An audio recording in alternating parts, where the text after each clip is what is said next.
গতকালকে যে বাংলাদেশে বড় একটা খুনের ঘটনা ঘটেছে সে বিষয়ে অমিত শাহ তাকে নির্দেশনা দিয়েছিল। তাহলে আমার সীমান্ত দিয়ে কিভাবে আমার উসমান হাদি ভাইয়ের খুনি পালিয়ে যায়? এটা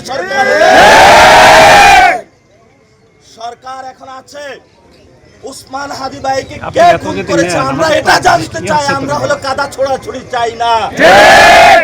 এটা কি জামাত করেছে, নাকি এনসিপি করেছে, নাকি বিএনপি করেছে? এইসব দোষার উপর রাজনীতি বাংলাদেশে জজ মিয়া নাটক চলবে না। তাকে আপনারা বের করেন। আমরা মনে করি আপনারা যদি এখানে গড়িমাসি করেন তাহলে আপনারা শেখ হাসিনার আমলে বা অতীতে যেইভাবে হলো সাগর রুনি হত্যাকাণ্ডের বিচার হয় নাই বাংলাদেশে, সেই পথে আপনারা হাঁটছেন। আমরা বাংলাদেশের জনগণ যদি জীবিত থাকি আমরা কি সবাই উসমান হাদি ভাইয়ের বিচার করে বাংলাদেশ হত্যাকাণ্ডের বিচার বুঝিয়ে পাবো? ইনশাআল্লাহ। বিচার বিচার বিচার চাই, বিচার বিচার বিচার চাই।